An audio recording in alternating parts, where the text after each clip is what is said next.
Assalamualaikum warahmatullahi wabarakatuh. Halo teman-teman, perkenalkan nama saya Ibrahim Majid dengan NPM 4301190188 dari D3 Kemendaraan Negara 2019, kelas 404, absen 15. Nah, pada pagi hari ini kita akan memaparkan materi minggu ketiga praktik penganggaran negara, yaitu review baseline. Sebelum kita masuk ke materinya, kita sedikit mengulas dulu yuk materi minggu kedua, yaitu indeks KPJM dan indeks output.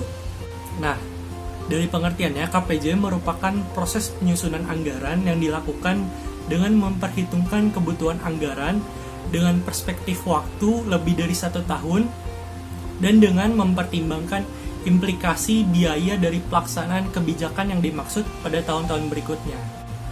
Nah, KPJM ini disusun berdasarkan pagu anggaran atau alokasi anggaran K yang diindeks dengan inflasi, akres, dan juga kurs.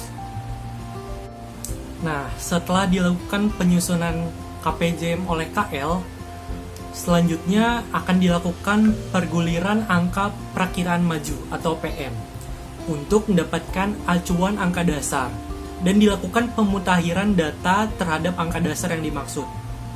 Penyusunan dan pemutakhiran angka dasar dan PM oleh KL dilakukan melalui 5 langkah, yaitu yang pertama adalah penyusunan perakiraan maju 3 tahunan sesuai dengan tahapan penyusunan RKA KL. Yang kedua, perguliran PM perakiraan maju pada awal tahun dan penyusunan PM tahun ketiga yang baru. Yang ketiga, penyesuaian angka dasar dan PM dengan kinerja realisasi per kegiatan. Yang keempat adalah penyesuaian angka dasar dan PM dengan parameter ekonomi dan non-ekonomi. Yang kelima atau yang terakhir adalah penyesuaian angka dasar dan PM dengan perbaikan angka dasar. Nah, setelah KL melakukan langkah 1-5 tersebut, maka kemudian akan dilakukan review baseline atau tinjau ulang angka dasar. Lantas, dokumen apa aja sih yang perlu dipersiapkan sebelum melakukan penyusunan angka dasar dan perakiraan maju dalam rangka penyusunan pagu indikatif? Yang pertama adalah data APBN atau APBN tahun anggaran berjalan dan outlook-nya. Yang kedua adalah data realisasi tahun anggaran sebelumnya atau T-1. Yang ketiga adalah realisasi pelaksanaan program tahun sebelumnya. Yang keempat adalah program dan angka perakiraan maju tahun pertama.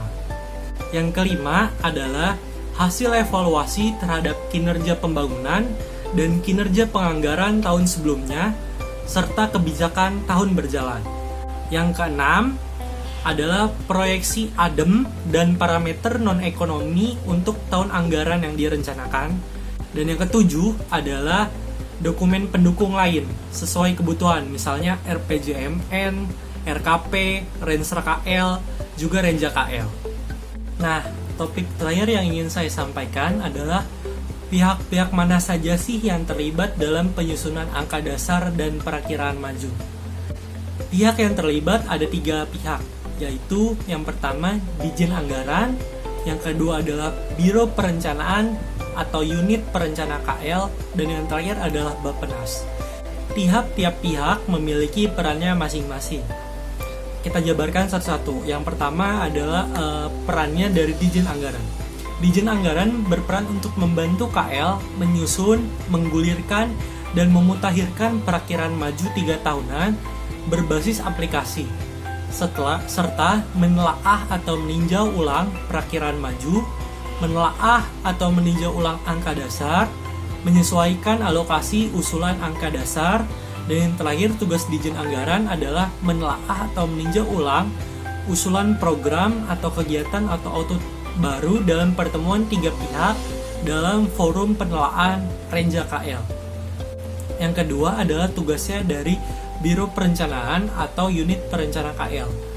Tugasnya adalah menyusun perakiraan maju 3 tahunan melakukan pemutakhiran perakiraan maju sesuai dengan tahun anggaran, menggulirkan PM pertama menjadi angka dasar tahun yang direncanakan dan menyusun PM yang baru, menyampaikan angka dasar yang telah dimutakhirkan kepada DJA, menyampaikan usulan program atau kegiatan atau output baru jika ada ke DJA dan Bappenas, dan yang terakhir adalah melakukan penelaahan KPJM dengan DJA dan Bappenas. Dan yang terakhir adalah tugas dari Bappenas, yaitu menelaah atau meninjau ulang perakiraan maju yang disampaikan oleh unit perencana KL, melakukan evaluasi pencapaian program atau kegiatan atau proyek terkait pencapaian sasaran program pembangunan sebagai bahan tinjau ulang angka dasar pagu indikatif tahun yang direncanakan. Dan yang terakhir, tugas dari Bappenas adalah menelaah atau meninjau ulang usulan program atau kegiatan atau output baru bersama-sama Kemenkyu dalam pertemuan 3 pihak dalam forum penelaahan Renja KL. Baiklah, cukup sekian yang bisa saya sampaikan.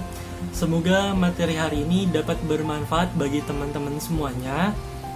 Akhir kata, mohon maaf bila terdapat kesalahan pada pembuatan video hari ini. Wabillahi taufiq wa hidayah. Wassalamualaikum warahmatullahi wabarakatuh. Sampai ketemu di materi selanjutnya.